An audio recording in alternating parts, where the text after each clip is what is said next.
اسيب الشغل وافتح مشروع ولا افتح مشروع وانا شغال؟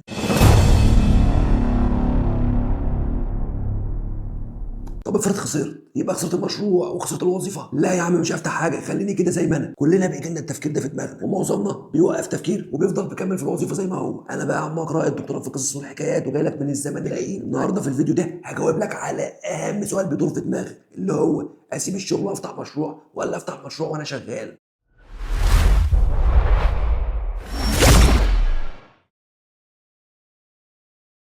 عشان اجاوب لك على السؤال ده هقول لك على حاجه مهمه جدا. في مدرستين، مدرسه بتقول لك سيب الشغل عشان تنجح، ومدرسه تانيه بتقول لك خليك في الوظيفه. والاجابه بكل بساطه يا عزيزي هو ان الاثنين ينفعوا، بس خد بالك استنى، كل واحده عشان تنجح ليها شروط معينه. اول حاجه ايه هي الشروط اللي المفروض تكون موجوده لو هسيب الشغل وافتح مشروع؟ اول حاجه هي حتميه النجاح، وده معناه انك بتورط نفسك، فلما تسيب الشغل وتفتح مشروع غصب عنك هتحاول مره وتانيه لحد ما تنجح. تاني حاجه عشان تسيب الشغل وتفتح مشروع ان يكون عندك فكره ابتكاريه بتحل مشكله موجوده عند الناس في العالم، والمشكله دي تكون جاهزه على التنفيذ على طول. تالت حاجه يكون معاك التمويل اللي هتفتح بيه المشروع، او مجهز وعارف هتجيب التمويل ده منين. تالت حاجه واهم حاجه ان يكون عندك فلوس على جنب، او عندك حاجه بتدخل لك دخل جانبي. بتسال دلوقتي بتقول طب الفلوس اللي على جنب دي لازمتها ايه؟ دي عشان تصرف بيها على نفسك وعلى المشروع في البدايه، عشان اي مشروع بياخد من 6 شهور لسنه عشان يبدا يحقق ارباح. ايه هي بقى الشروط بتاع افتح مشروع وانا في الوظيفه؟ سهله وبسيطه هقول لك عليها، بس قبل ما اقول لك عليها ما ننساش تعمل سبسكرايب لعم رائع. اول حاجه تخليك تفضل في الوظيفه هو ان ما يكونش في دماغك